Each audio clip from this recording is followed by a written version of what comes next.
Eu saúdo a todos com a graça e a paz do Senhor Jesus. De fato, para mim é uma alegria muito grande poder estar em Brasília, poder estar na Igreja Presbiteriana do Guará 2 e assumir esse púlpito. Eu preciso agradecer a Deus, porque eu sei que isso é bondade dEle, oportunidade dEle.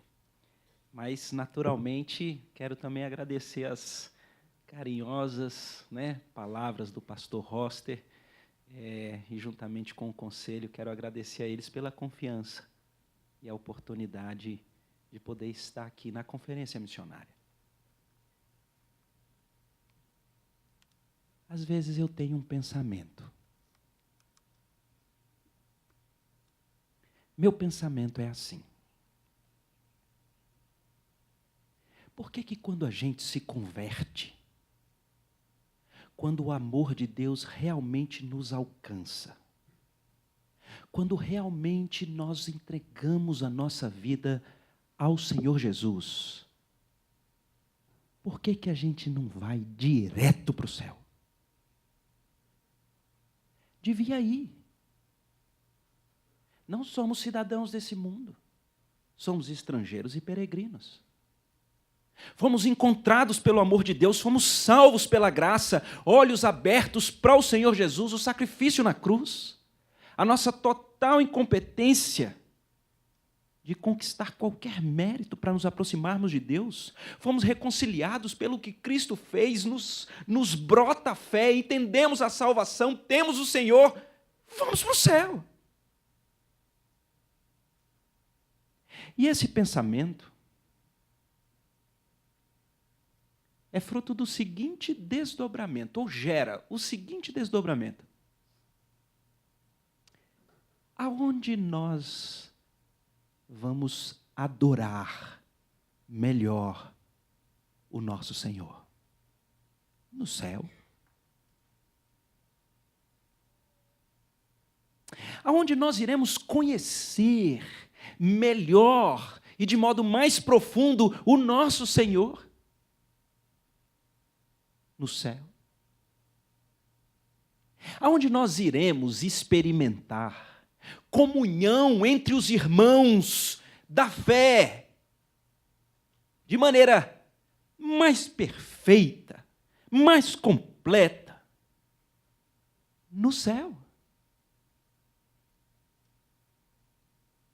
Por que não fomos? E nesse meu pensamento e a mente rodando, eu fiquei, o que é que pode ser melhor aqui na terra do que no céu? Eu pensei em uma coisa, que é melhor aqui na terra do que no céu.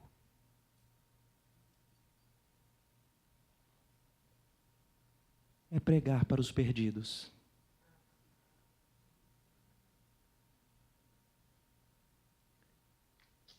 No céu não dá.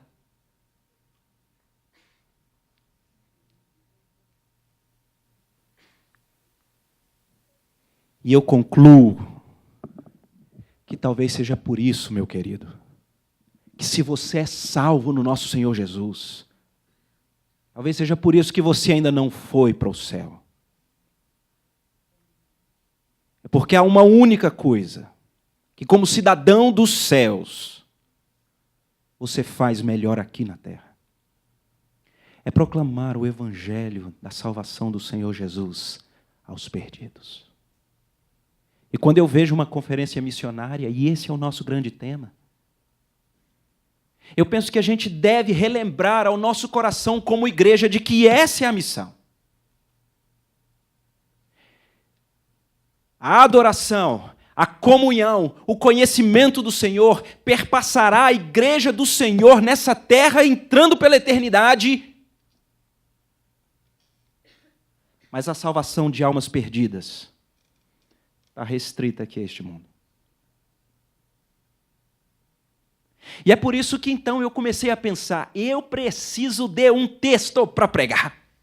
Mas tem que ser um texto que tem a ver com essa conexão missional. Mas a gente, especialmente no meu caso, que tenho quase que uma deferência magisterial à homilética didática do reverendo Roster? Eu fico pensando, Deus, eu vou ler Sofonias, eu queria um texto que ninguém nunca leu, para fazer o exegese que ninguém nunca fez, para comunicar o que ninguém nunca falou. Mas isso é bobagem do meu coração, eu querendo aparecer para o Roster. Bobagem. Não vou conseguir. Se isso aqui fosse sermão de prova, eu já estava reprovado, porque estou falando muito antes de entrar no texto. Então, queridos, eu pensei num texto que esse é perigoso, porque todo pastor, em toda conferência missionária ou não, ele já pregou nesse texto. Não tem jeito, já pregou. E muitos irmãos aqui, nos seus grupos pequenos, nos seus estudos, nos seus encorajamentos pessoais, já usou esse texto, e é muito perigoso, porque quando se usa um texto desse, a pessoa está aí balançando a cabeça e dizendo assim, eu falava muito melhor nesse texto, eu tenho um negócio aqui, ele não falou, não é? Acontece. Para eu firmar o meu ponto, eu vou fazer um teste para ver se vocês realmente conhecem esse texto que eu quero falar.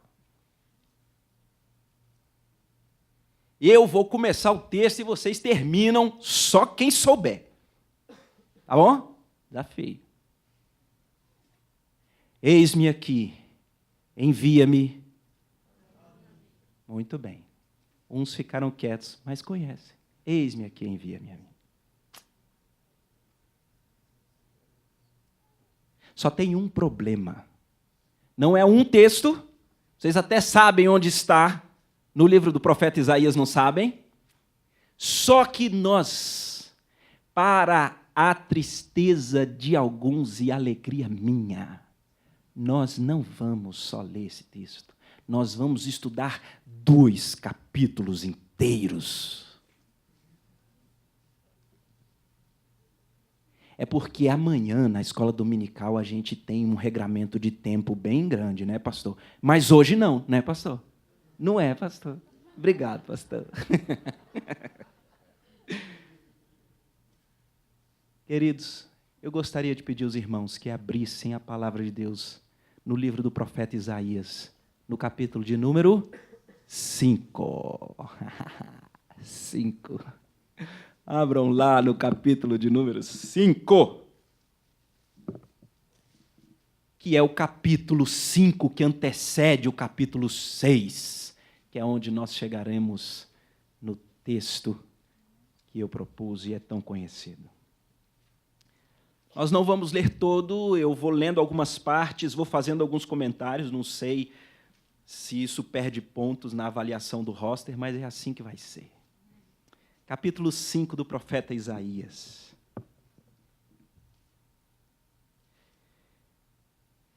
Eu quero ler, queria que vocês prestassem atenção no início do capítulo até o verso de número 7. É uma parábola, é uma história que está sendo contada para transmitir uma lição.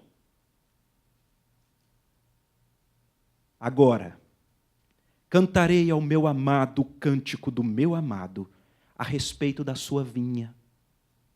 O meu amado teve uma vinha num outeiro fertilíssimo. Sachou-a, limpou-a das pedras e a plantou de vides escolhidas. Edificou no meio dela uma torre e também abriu um lagar.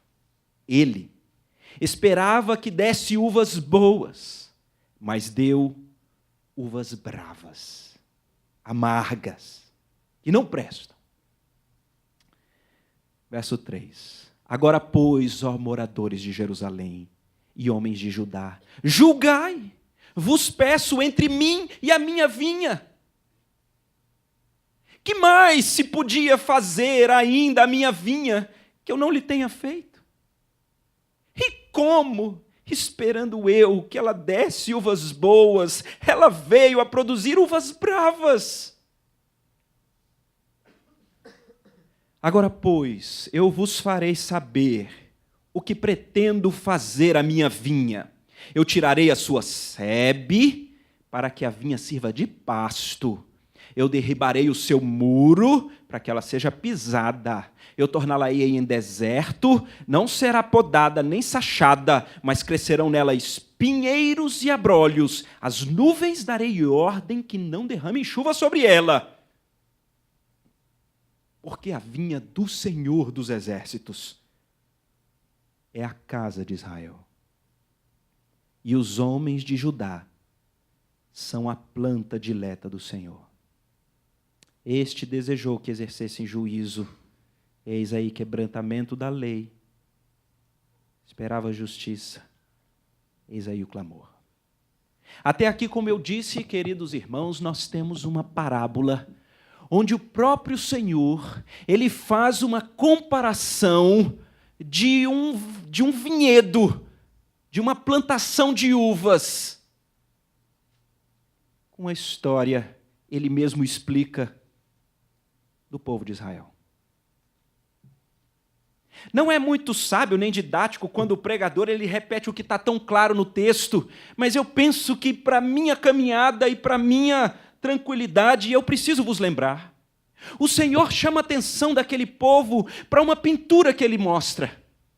Imaginem o dono de uma vinha, de um vinhedo, que ele escolhe o melhor campo, é um outeiro fertilíssimo.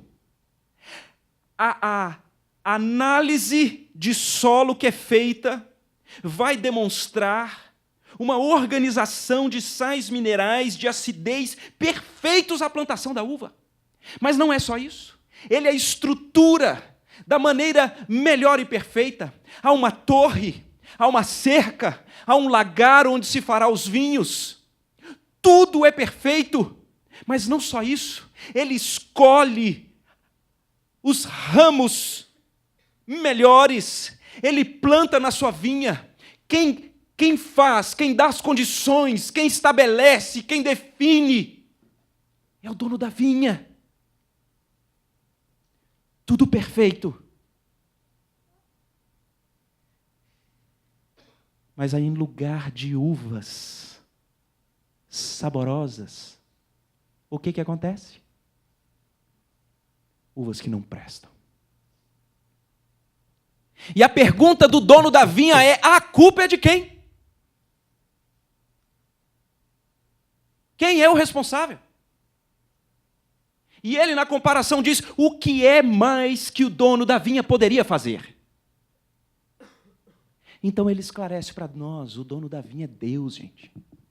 E ele está estabelecendo aqui uma estrutura de falência das uvas que somos nós. Essa estrutura que ocorre com Israel, uvas escolhidas, que são encaminhadas por Deus com toda a estrutura, com todas as condições que Deus dá, e dá frutas amargas, é porque tem um gene amargo que vem nesse povo que estraga tudo. E parece que essa parábola, para mim, ela descortina aquilo que aconteceu no Éden. Diga se não é a mesma coisa. Um outeiro fertilíssimo, tudo estruturado da maneira mais perfeita possível, escolhido, definido por Deus, concatenado no tempo, na forma, nas estruturas, nos papéis. Todas as condições dadas, todos os insumos presentes, a participação de Deus com o homem, tudo perfeito, mas o homem, de repente, ele é amargoso. O que é isso? Isso, queridos, que o texto chama de uva amarga, dentro de uma criação que revela a glória de Deus, dentro de uma estrutura de todos, com insumos de uma graça comum de Deus, que daria condição para que nós pudéssemos ser uvas saborosas, mas somos uvas bravas, por natureza. Sabem por quê? Por causa do pecado. O pecado, ele toma conta de nós, e na nossa vaidade, na nossa prepotência, nós somos amargos. Essa é a natureza do ser humano no seu caminho sem Deus. amargo. Só que o capítulo 5, ele não é só de comparação. Ele desce aos detalhes do que é a uva amarga, que é o ser humano seguindo os seus próprios caminhos. Querem o retrato?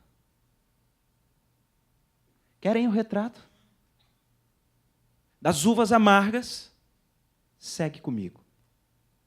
Verso de número 8. Ele agora está descortinando aquilo que fez com que ele comparasse Israel àquela vinha. Que são essas uvas amargas? Verso de número 8 diz assim: ai dos que ajuntam casa a casa, reúnem campo a campo, até que não haja mais lugar, e eles ficam como os únicos moradores no meio da terra. Vocês sabem o que significa essa expressão ai? Sabem. É uma expressão de maldição. É uma expressão de condenação. A palavra de Deus está dizendo aqui, maldito é aquele que ajunta casa sobre casa, campo a campo, até que não haja mais lugar. E ele fica como os únicos moradores da terra.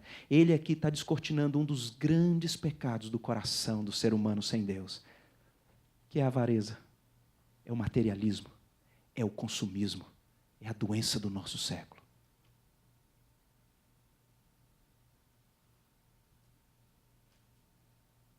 Esses dias, uma irmã lá da igreja, lá em Recife, chegou para mim e disse: Roberto, o meu filho é um juvenilzinho. Você acredita que ele disse para mim que ele, quando ele crescer e for ter uma profissão, ele vai querer ter uma profissão igual à sua? Eu falei: é mesmo, minha irmã? Mas que joia, né? Aí eu falei: e por quê? Não, ela disse assim, quando eu perguntei para ele, e o que é que você faz? Ele disse: eu não sei não, mãe, mas eu adoro o carro dele.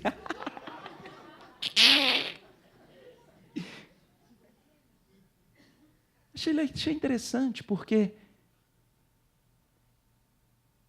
parece que esse é um ídolo no coração de muitos, não é verdade? Se eu tiver uma casa, se eu tiver um campo, não 2 casas, porque o meu alugo e aposentadoria está um perigo aí com a reforma. Uma campo, não, mas uma na praia. Não, mas e se eu tiver um carro?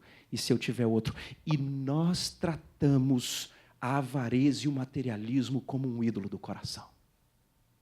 E o Senhor, que está fazendo uma radiografia de uvas bravas, que elas tentam ser bonitas por fora, mas por dentro elas não prestam para nada. Ele está dizendo: o primeiro traço de uma sociedade corrompida é a avareza, é o materialismo, é o ser mão de vaca. Quais são as outras? Tem muquirana. Lá na nossa região, que agora eu falo nossa, chama de pirangueiro.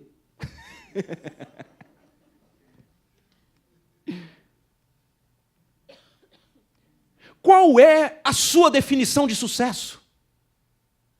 Olha, fulano tem isso, tem aquilo, comprou mais aquilo, tem mais aquilo outro, tem mais aquilo outro, e de repente a palavra de Deus vem e diz: maldito aquele que ajunta casa sobre casa, campo a campo, e se torna como o único morador da terra. Maldito! Você não serve ao Senhor, você serve ao dinheiro.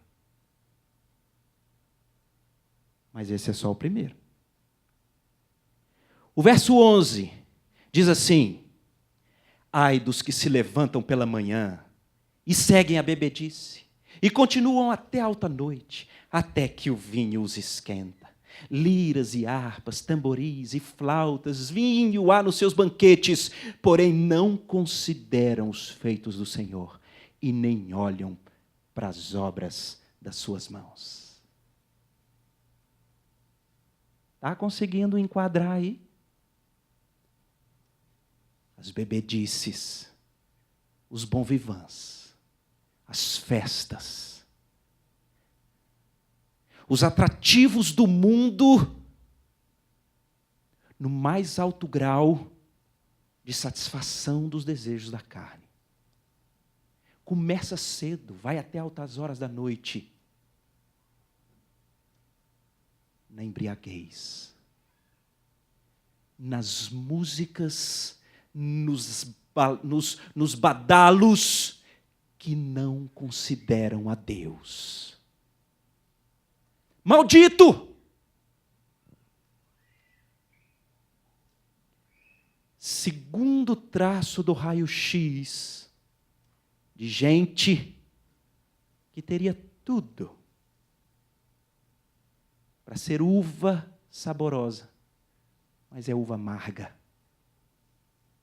Ele quer curtir a vida adoidado. Mas não é só isso.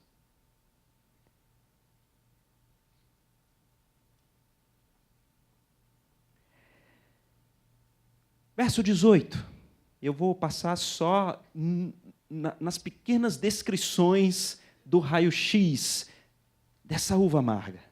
Ai dos que puxam para si a iniquidade com cordas de injustiça e o pecado como tirantes de carro. E dizem, apresse-se Deus, bora, leve a cabo a sua obra para que vejamos, aproxime-se, manifeste o seu conselho do Santo de Israel para que o conheçamos.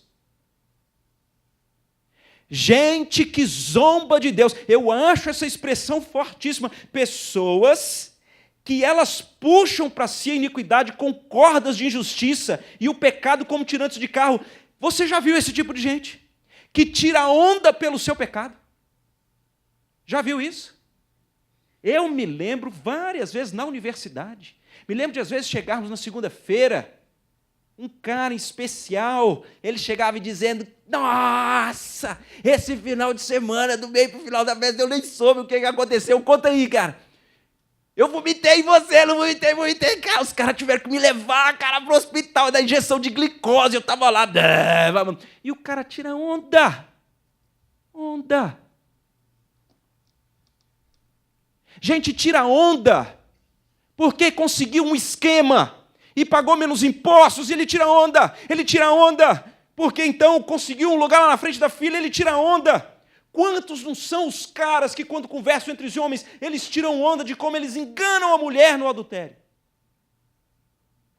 Eu fiquei abismado. Esses dias eu estava num desses ônibus, quando a gente chega no avião e às vezes tem que pegar um ônibus, né? Estou lá no ônibus e está um cara no ônibus, lotado, e ele com outro, contando, rapaz, essa semana foi quase, cara, que a minha esposa consegue me pegar. Porque, cara, eu esqueci que eu paguei um motel no cartão de crédito.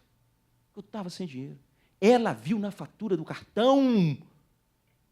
Cara, quando ela veio, o que é isso?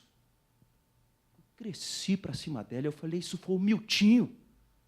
O Miltinho, poxa, me ligou aí de madrugada, o cara lá no motel estava sem dinheiro, sem cartão, o cara é meu amigo. Eu saí e fui lá pagar.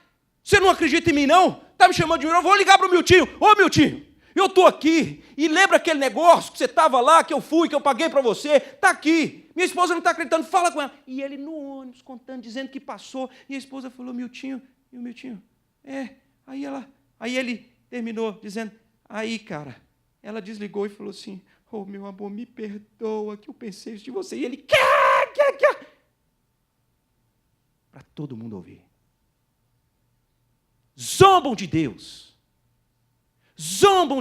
puxam para si com tirantes de carro, com cordas de injustiça, a iniquidade, põe nos ombros e diz, apresse-se Deus, faz alguma coisa, vamos ver, o Senhor é o santão.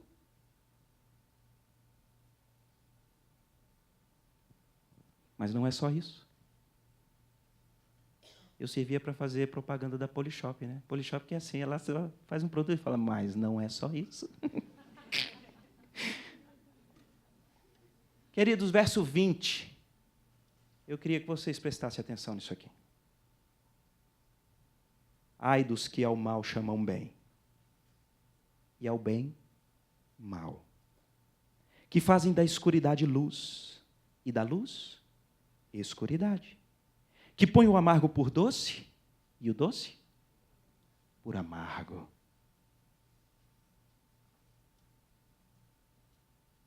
O que é isso? É a completa e total inversão dos valores. Queridos, você até aqui está conseguindo identificar alguma coisa aí assim parecida? Ai daqueles que ao mal chamam bem, e ao bem chamam mal. Ao amargo é doce, ao doce é amargo. Como vai a nossa sociedade, queridos? Como vai a inversão de valores na nossa sociedade? Como vai na nossa sociedade dizer que é errado aquilo que é certo? E dizer que é certo aquilo que é errado? Dizendo que é bonito aquilo que é feio. E dizendo que é feio aquilo que é o bonito.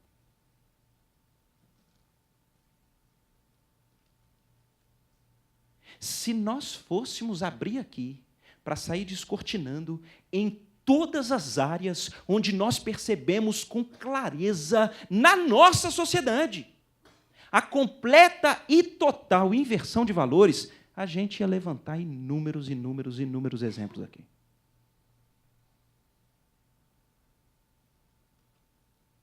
Essa é a descrição do raio-x de uva amarga. Mas não é só isso. Verso 21. Ai dos que são sábios aos seus próprios olhos e prudentes aos seus próprios conceitos. Está vendo aí, querida? Que raio-x é esse? Prepotente, orgulhoso, vaidoso, cheio de si, por cima da carne seca. Todo mundo fazendo propaganda do Keep Walking, Johnny Walker. É tão interessante, né? Esses dias eu vendo uma propaganda dessa.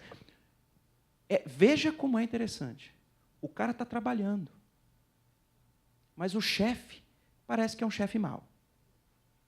E aí o cara está... E aí depois mostra ele tirando a roupa e andando firme, assim, na avenida, e aí dizendo, né, daqui 5 anos, você e o cara com terno, ele dizendo, Keep Walking, Johnny Walker. Você é o fera, você é o massa, você é o melhor. As pessoas têm dito que a chamada geração, eu esqueci as letras, né? Tinha Z, Y, não sei o quê. A última geração aí é uma geração que você já não consegue mais nem iniciar uma evangelização dizendo Jesus te ama.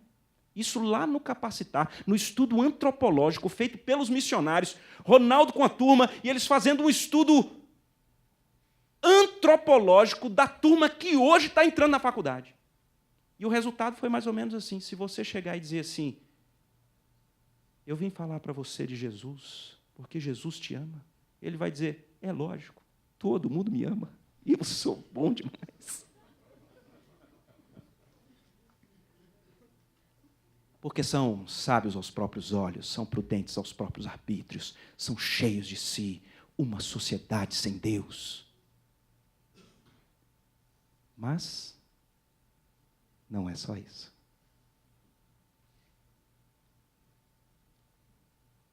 Há mais um último ai.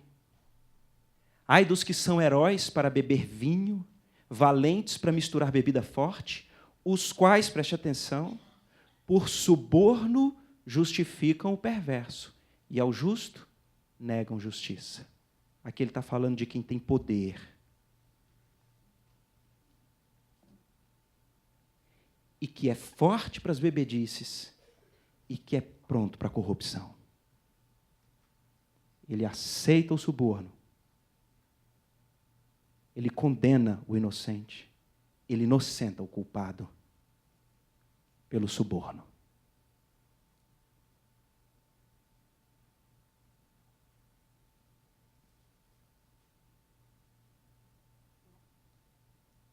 materialismo.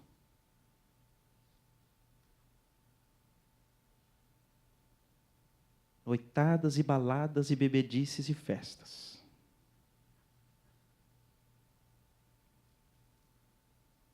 Zombando de Deus. Uma inversão completa e total dos valores.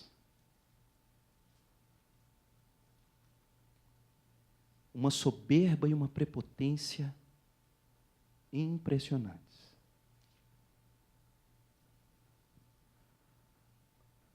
E autoridades corruptas revelam o diagnóstico de uma sociedade que resolveu trilhar o próprio caminho do coração, sem Deus. Quero perguntar novamente. Isso te chama a atenção para alguma coisa?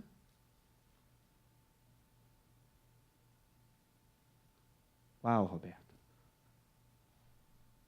Parece que Isaías está escrevendo a próxima coluna do jornal de amanhã.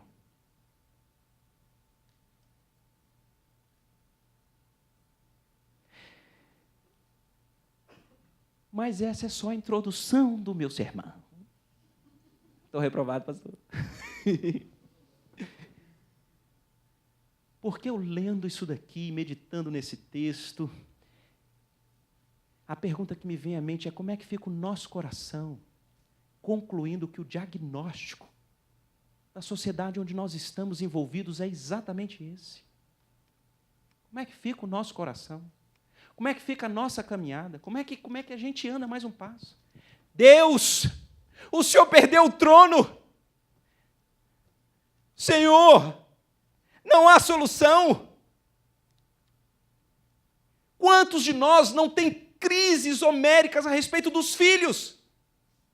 A inversão de valores tem sido tão grande que nós tememos que em pouco tempo o próprio conceito bíblico de família se esfaleça no meio da nossa sociedade. Vamos fazer, Senhor, perdemos tudo e parece que nós vamos nos encurralando e nós vamos dando marcha ré e a gente já não sabe mais se há esperança, nem o que fazer. E é nesse contexto, queridos, que eu preciso chamar a atenção. Inicia o capítulo 6. É no contexto de uma revelação de Deus a respeito de um raio-x de uma sociedade completamente entregue aos seus próprios caminhos de iniquidade. E que a palavra do Senhor, aqui em Isaías 5, é uma palavra de juízo. O Senhor não suporta mais. Subiu ao Senhor, ele não aguenta mais. E a semelhança do que acontece em outros momentos das Escrituras, como Nínive, por exemplo, que a podridão dos pecados sobe às narinas de Deus, o Senhor estabelece juízo e diz, vai ter juízo. E então vem uma pergunta, quem é que vai avisar esse pessoal? Quem é que vai avisar do juízo de Deus? Quem é que vai falar? O capítulo 6 começa do jeito que todos nós conhecemos, né? No ano da morte do rei Uzias. Aqui é uma curiosidade, o rei Uzias foi rei por 52 anos. Quando você lê a narrativa lá no livro das Crônicas, você vai ver que foi um reinado que ia bem. E parece que quando ele morre, e todo esse diagnóstico completamente depravado vem à tona, e parece que com aquele rei que ainda segurava um pouco as pontas morrendo, parece que tudo está esfacelado, não há esperança. E é nesse momento que as Escrituras dizem que Isaías vai para o templo, querido. Ele vai para o templo, o final do verso 1 diz que é lá no templo. E o que acontece com Isaías é aquilo que nós conhecemos e eu queria reler com os irmãos.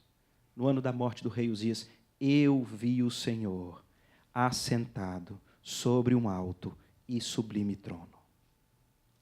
e as abas das suas vestes enchiam o templo.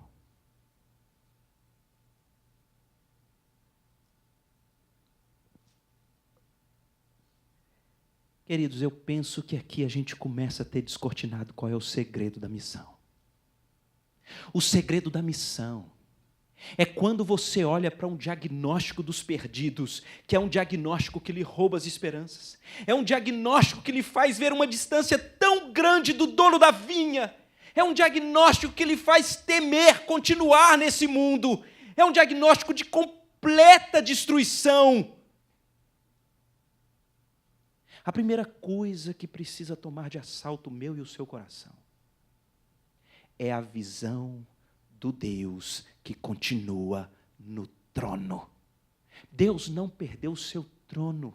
Deus não deixou de ser soberano. Deus não deixou de ser o governante de todo o universo. Ele continua no trono. Quando eu ou você somos tomados por aquela sensação de que então é o ser humano que está ganhando, ou então Deus perdeu completa condição e Ele agora é um mero espectador de fora das coisas que acontecem, quando somos tentados a pensar assim, é hora de correr para o templo, é hora de correr para a presença do Senhor, é hora de ver o Senhor. Eu vi o Senhor, Ele está no trono. Mas nesse momento aqui, o que a gente olha e verifica é que Isaías ele tem um acesso aos atributos de Deus, a sua majestade, a sua grandeza. O texto diz, serafins estavam por cima dele, cada um tinha 6 asas, com 2 cobria o rosto, com 2 cobria os pés, com 2 voavam. E clamavam uns para com os outros, dizendo, Santo, Santo, Santo é o Senhor dos exércitos, toda a terra está cheia da sua glória, toda a terra está cheia da sua glória. As bases do limiar se moveram, a voz do que clamava e a casa se encheu de fumaça. Não é uma visão de um Deus que está ali meio perdido, é a visão de um Deus cujas abas não apenas enchem o templo, mas cuja glória enche a terra. É um Deus cujos seres criados que estão ali, como diz John MacArthur Jr., ele diz, interessante, que das 6 asas que eles têm, 4 são usadas para adoração e reverência. Porque 2 cobrem os rostos, porque ninguém pode ver a glória de Deus e permanecer vivo. 2 cobrem os pés, porque o lugar onde eles estão é santo. A prioridade na presença de Deus é de entender a sua majestade, a sua grandeza, é de entender os gestos de adoração, de reverência ao Deus Todo-Poderoso, cuja glória enche a terra.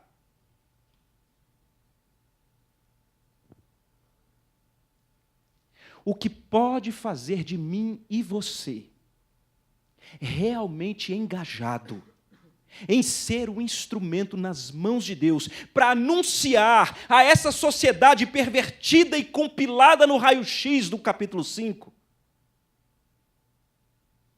será uma visão real do Senhor na sua vida. Deixa eu te dizer uma coisa, querido, com muita honestidade. A pressão do pastor, uma oratória bem concatenada, uma organização de um evento, podem até te pressionar para participar de um momento de evangelismo. Mas só a sua visão da glória do Deus excelso, soberano, santo, santo, santo, é que pode fazer um combustível para a proclamação do evangelho que nada apaga. Porque a pressão do pastor, o evento, você talvez vá constrangido pelo pastor, mas aquilo jamais vai entrar no seu coração e jamais vai ser o estilo da sua vida. É preciso você ter um encontro com Deus. E quando eu digo ter um encontro com Deus, eu não estou falando de você apenas chegar na igreja e dizer assim, eu tive um encontro com Deus, e de repente a sua segunda-feira é igualzinha a todas as outras. Não é isso que eu estou falando.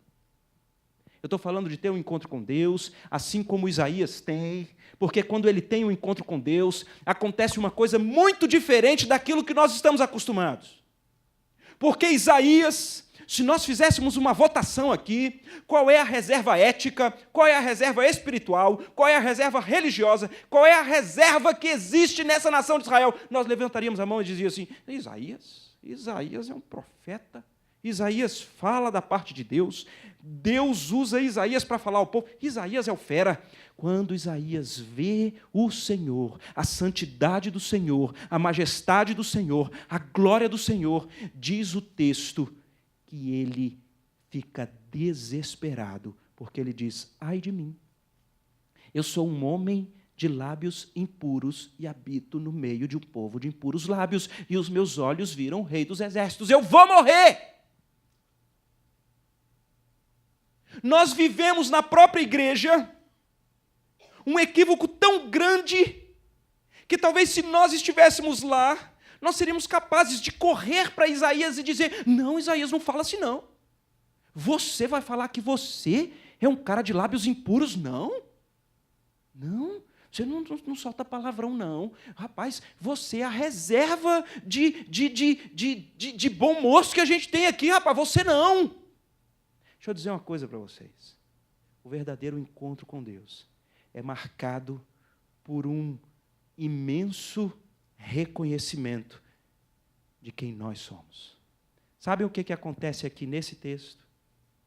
Isaías, que como no capítulo 5 estava fazendo igual eu e você, a gente vai lendo aqueles ais e a gente pensa: esse ai aí é aquele meu colega do trabalho.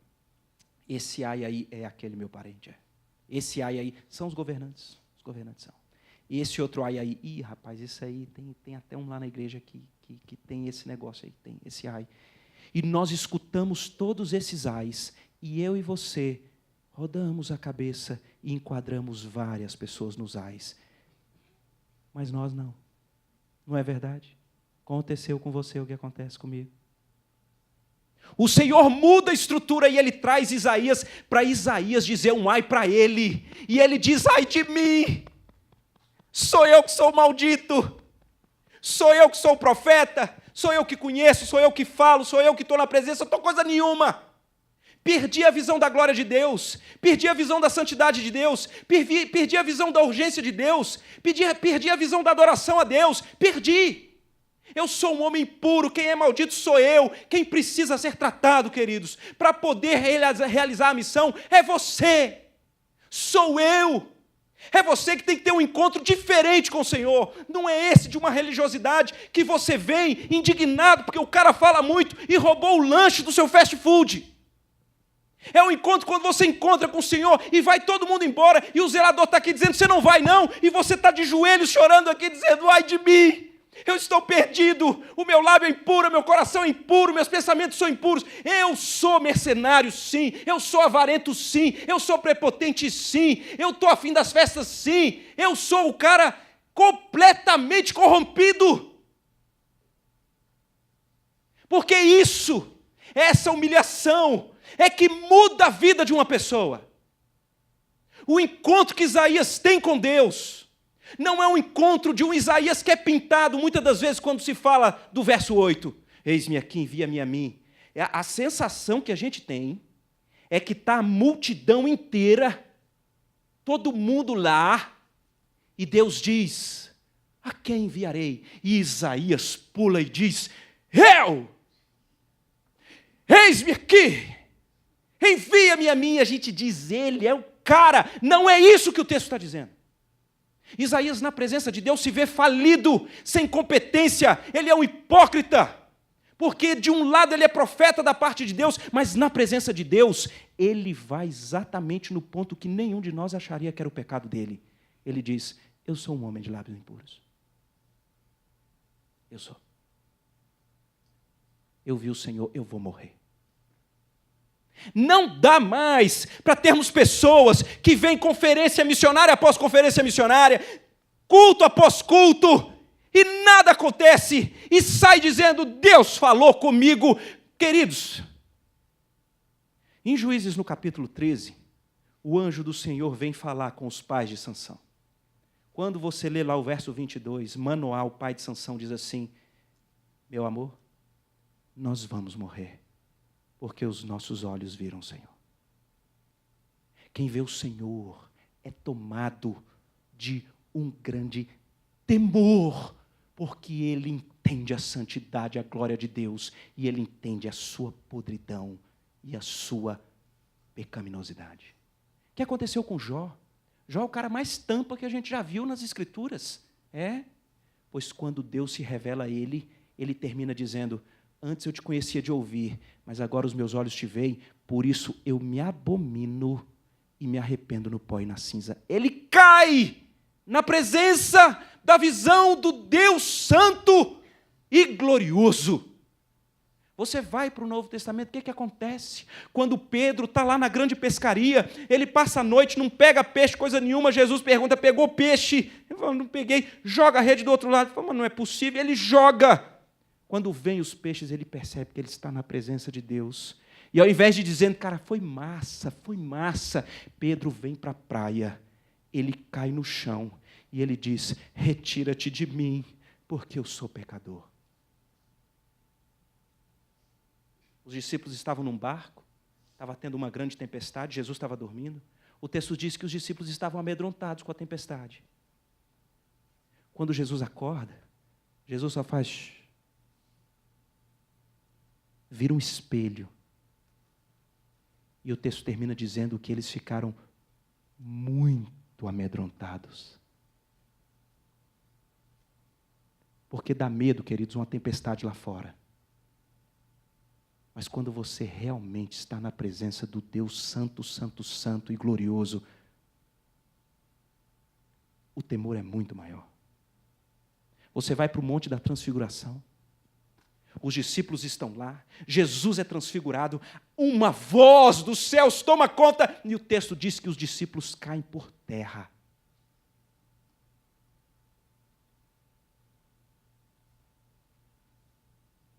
Você vai para Apocalipse, João na ilha de Patmos, ele tem uma visão do Senhor, e o que acontece? Ele entra em coma, cai. Queridos, deixa eu perguntar para você, tem você a real visão do Senhor? Da sua santidade, da sua grandiosidade? Isso muda suas estruturas, isso revela a sua podridão, isso revela a sua incapacidade, isso revela a sua pecaminosidade, a sua depravação. Você entende que o primeiro maldito é você, pelas suas próprias forças, pelas suas estruturas? Porque deixa eu dizer uma coisa para você, é nesse momento que de repente a graça e o amor de Deus vem, nessa figura que um dos serafins vai, tira uma tenaz e ele queima a boca ali de Isaías. Então ele diz: com a brasa tocou a minha boca, o verso 7 disse: eis que ela tocou os teus lábios, a tua iniquidade foi tirada e perdoado o teu pecado. Só na presença de Deus, só na salvação do Senhor, só na graça do Senhor, só no perdão do Senhor. Isso daqui, se a gente tivesse mais tempo, era hora de nós entrarmos no que significa o sacrifício de Cristo, que é quem ao final levou a tenaz de queimar todas as estruturas pecaminosas de todos para ser condenado no nosso lugar, e só o Senhor Jesus é capaz de retirar essa maldição que existe sobre cada um que tenta viver sobre as suas próprias virtudes, sobre as suas próprias condições ou sobre os seus próprios planejamentos de vida. O Senhor é quem limpa. Mas nós estamos diante de um Isaías que está dizendo: eu vou morrer. O Senhor vem, o Senhor quem purifica, o Senhor diz: quem vai realizar a missão sou eu. A única discussão é se você vai participar ou não. Mas eu é que realizo, eu é que faço, e eu é que trato com quem eu quero usar. Aí, queridos, deixa eu ver se eu consigo dizer para vocês como é que eu vejo a cena. Quem é que está no auditório? Só tem quem? Só Isaías. O Senhor está no alto sublime trono. Então os serafins aqui à volta. Imagina a cena. Isaías. E de repente uma voz: quem é que eu vou enviar?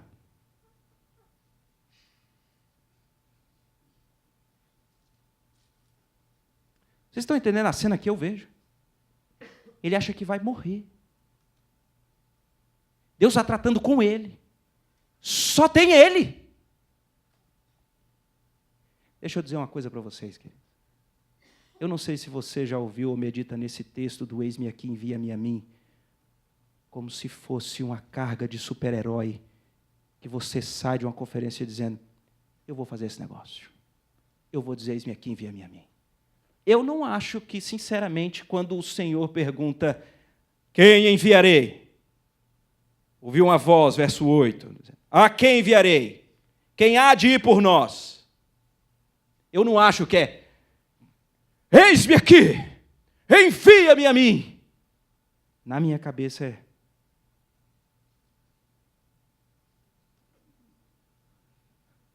eu estou aqui. Me envia a mim. Porque quem tem um encontro com Deus, ele tem um encontro com Deus, e é ele que tem um encontro com o Senhor. E se alguma coisa acontecer, é o Senhor que vai se revelar a essa pessoa, que vai tratar essa pessoa. E aí, querido, eu vou dizer uma coisa para você. Não tem essa de, eu não dou conta. Não tem essa de, eu não tenho esse dom. Não tem essa de, é difícil demais, o povo lá do meu trabalho é difícil demais. Nossa, essas perseguições, difícil demais. Não tem isso. Não tem outra resposta. Não tem outra saída. Porque só tem você.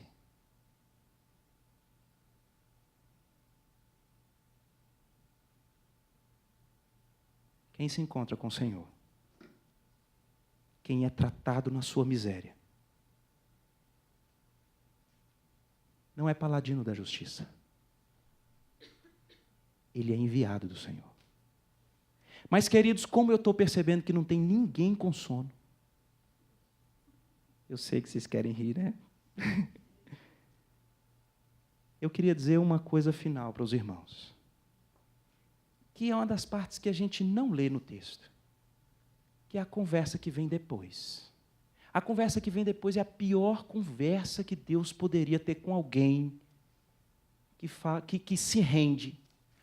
Isaías aqui não é super-herói, ele se rende. Eu vou tentar confirmar o meu ponto aqui na frente. Então, quando Isaías disse, Senhor, estou eu aqui. Eu vou. Então o Senhor disse para ele assim, ok, você vai falar e eles não vão te ouvir. Eles vão ver, mas eles não vão perceber. O coração deles vai se endurecer, os ouvidos deles vão ser fechados, os olhos fechados, e eles não vão ouvir, não vão entender com o coração e não vão se converter. Oh, mas, Senhor, não é possível. O Senhor trata com ele e diz, vai. Porque o que estabelece a missão da igreja nessa terra é a fidelidade para com a proclamação da verdade do Senhor. Não é com os resultados. Não é porque aquele ali já falamos demais e ele não quer nada, não vamos falar mais não. Não é porque que esse povo ali é difícil demais, aquilo ali se a gente for a gente vai apanhar. Não é porque ali e aquilo ali está perdido num grau que não tem nem jeito de tocar. Não é questão de resultado, é questão de fidelidade a Deus. E Deus quando chama, quando Isaías se rende, Isaías fala, tá bom, eu vou. E eu vou fazer o quê? E ele falou assim, você vai falar do meu juízo, você vai falar de uma escapatória da graça, mas eu vou lhe dizer o que vai acontecer. Não vão te ouvir, não vão te ver, não vão entender, não vão se converter.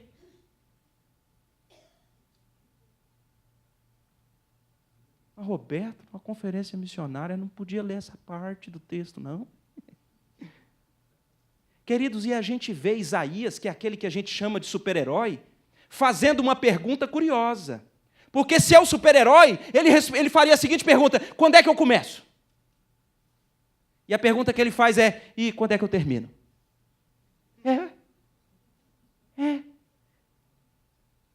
Verso 11, quando Deus termina de dizer a missão, ele diz, então disse eu, até quando, Senhor? Não é quando é que eu começo. Mas até quando, Senhor? São quantos dias? Esse perrengue aí, porque só eu sei como é que está esse povo. E agora o Senhor falando isso daí.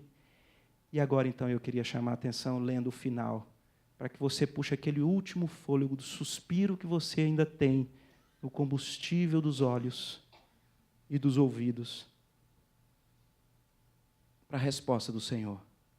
Quando Isaías pergunta no verso 11, mas então até quando? O Senhor responde, até que sejam desoladas as cidades, até que fiquem sem habitantes, até que fiquem sem moradores, até que acabe tudo. Queridos, deixa eu dizer uma coisa para vocês. O chamado do Senhor, enquanto nós estamos aqui nessa terra, é de perseverar na proclamação da sua verdade, de juízo e salvação, até que não haja mais um morador na terra. O dia que não tiver nenhum morador na terra, então você pode fazer a oração, Senhor, ficou só eu, pode me levar. Acabou a missão. O Senhor chama Isaías, e quando Isaías recebe, e o texto mostra que para ele é difícil demais a missão, ele diz, mas até quando? O Senhor diz, você continua falando, continua pregando, continua expondo, continua confrontando, continua exortando, continua me apresentando, até que não tenha mais nenhum morador da terra. E o último texto, talvez um dos textos, né, de difícil interpretação, no verso 13, o Senhor está continuando a insistir com Isaías, ele diz, mas se ainda ficar a 10ª parte dela, tornará a ser destruída. Como o terebinto e como o carvalho, dos quais, depois de derribados, ainda ficam toco. Assim, a santa semente é o seu toco. Hã? Você prega, Isaías, até que não haja nenhum morador da terra. Até que as cidades sejam destruídas. Se ficar 10%, ainda vem juízo pela frente. Mas você prega. Porque assim como o terebinto e o carvalho, vai ficar um toco. A santa semente é esse toco. Hã? Você vai falar, Isaías, e a sua sensação é de que não valeu de nada. É de que a palavra não encontrou terreno fértil. Você vai falar, Isaías, e o que você vai ver vai ser só pessoas te rechaçando, não ouvindo, não vendo. A cena que vai passar nos seus olhos é uma cena de destruição. Parece que está tudo acabando. Nos seus olhos, quando tudo parecer terminar, o que você vai ver, Isaías, é como se fosse só o toco. Isaías, o toco é a santa semente. Deixa comigo. O que é o toco? Que é isso?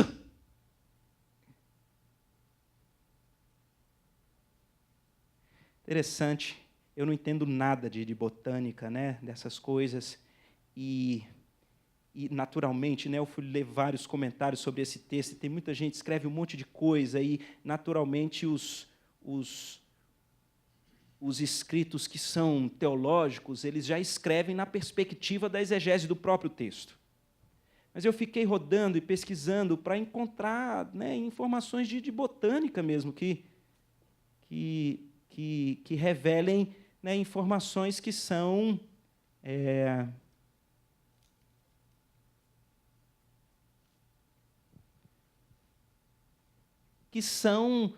informações para quem quer estudar as árvores, né? As características do carvalho, né, do terebinto. E num site não tem nada de teológico vinculado com a questão do estudo de botânica. Ele vai explicando sobre o carvalho, sobre os infortúnios e as tempestades. E tem um parágrafo onde ele diz assim, por incrível que pareça, quanto mais o carvalho se sujeita às intempéries, mais fortalecido ele sai delas. Porque as suas raízes se arraigam no solo. E a cada tempestade, com os danos que ocorrem, o seu tronco se revigora. e ele renasce. O carvalho e o terebinto, eles têm uma particularidade, que quando parece que morreu, quando está só o toco, eles renascem. Um toco que fica, queridos, que é a santa semente, são aqueles de Deus, são os eleitos, eles estão lá. Sabe essa sociedade do raio-x que nós lemos? Sabe esse que você não quer mais pregar? Sabe esse que você acha que já falaram demais? Sabe esse que você acha que não tem a menor condição? Sabe os nomes que nós citamos? Eduardo Cunha, Dilma, Lula, Temer, sabe os nomes? Deixa eu dizer uma coisa, queridos, você já pregou para eles? Vai pregar, porque esse é o chamado de Deus para Isaías. E pode parecer, não vão ouvir, parece que não está dando certo, parece que tudo deu errado, mas Deus é quem diz: Isaías, parece que não vai ter um morador da terra, parece que vai estar tudo destruído, mas vai ficar um toco do carvalho e do terebinto. Esses, deixa comigo, eles florescerão com a palavra que foi pregada. O nosso chamado não é para converter.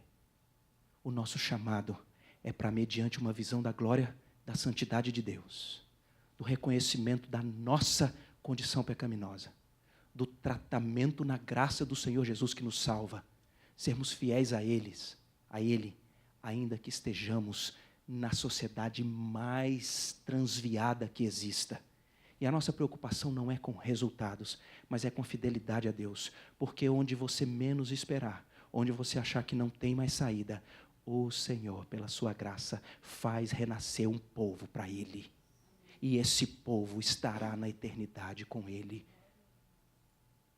celebrando as bodas do Cordeiro. Quero terminar apenas dizendo um pouquinho da biografia de um homem chamado Adoniran Judson, que tive a oportunidade de ouvir recentemente o pastor Ronaldo comentando.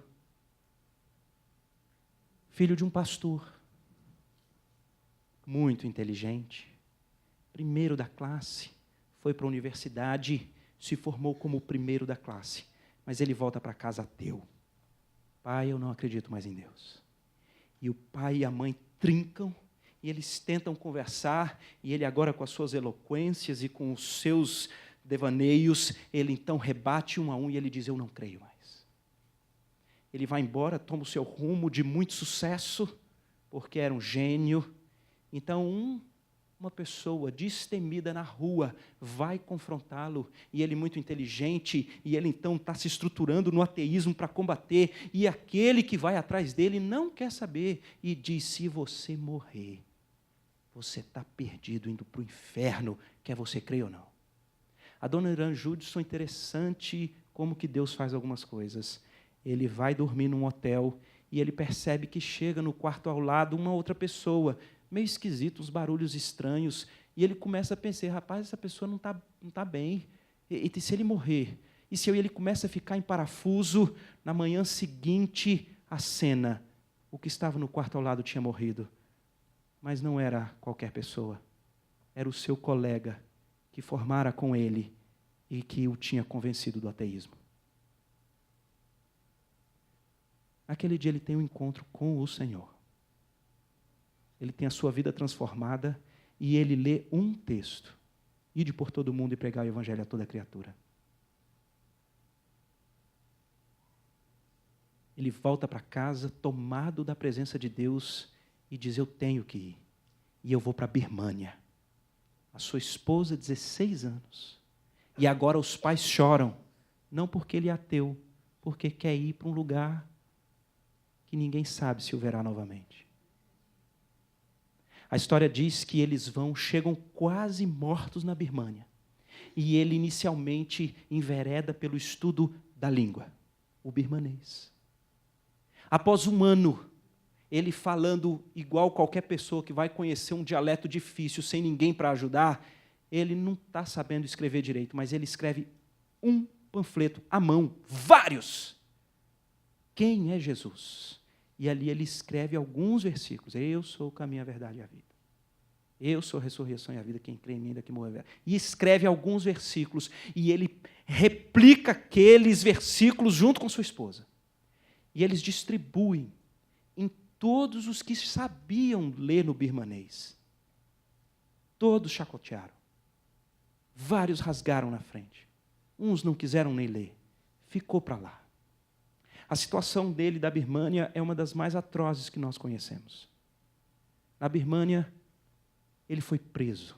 Mas não foi simplesmente preso, ele foi torturado. Os requintes de crueldade e de tortura não vale a pena a gente comentar. Coisas da maldade humana. De repente, ele é solto da prisão e ele encontra sua esposa com a sua filha, muito doentes. E ele precisa enterrar as duas que morrem ali. 10 anos na Birmânia, nenhum convertido, nenhuma perdeu a família, sendo torturado sem muita estrutura. Com 12 anos, o trabalho dele de tradução das Escrituras foi perdido porque queimaram a sua casa com tudo o que ele tinha feito até então. Com 13 anos. Tinham alguns que estavam se aproximando dele para ouvir sobre Jesus e que ele escreveu uma carta para os seus mantenedores dizendo, olha, eles têm vindo, mas eu não sinto que são convertidos. 13 anos na Birmânia. Um dia ele é abordado por um birmanês da região norte, de meia idade, dizendo, você estava falando sobre Jesus? Ele falou, sim. Você conhece mais sobre Jesus? Então você tem que vir comigo. Nós temos uma igreja lá no norte e a gente quer ouvir falar mais de Jesus. Eu falei, lógico que eu vou. Mas ele foi, tem alguma coisa errada? Não é possível.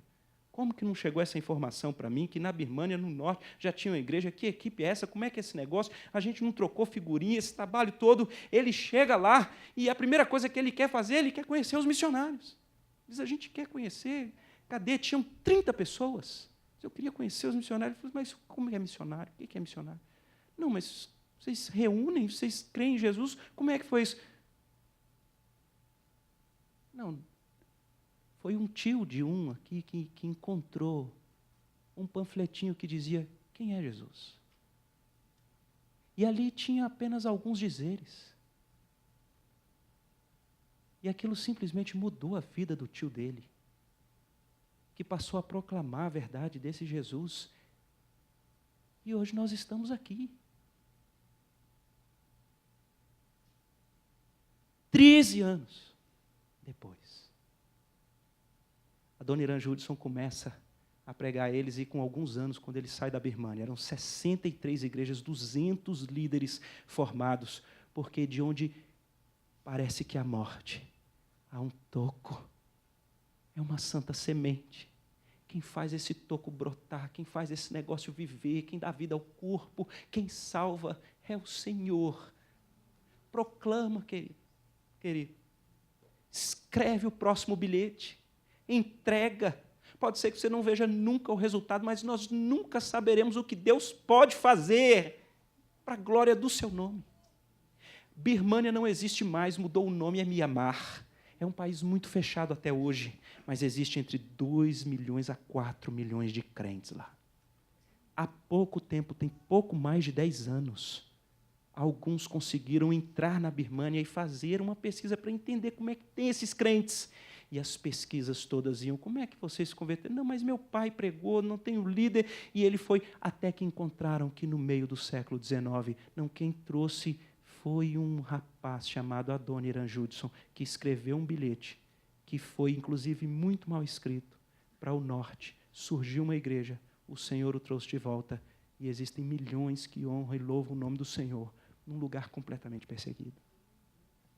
Nós nunca saberemos aonde o Senhor levará a mensagem, por mais difícil que Ele colocou os nossos corações para dar. Que o Senhor não encontre aqui super-heróis, paladinos da justiça, mas gente rendida, na presença de um Deus glorioso, tratado no seu próprio pecado, e sendo fiel até o fim, por fidelidade e por privilégio, àquele que chamou. Vamos orar. Senhor, é a tua palavra. Tu sabes, ó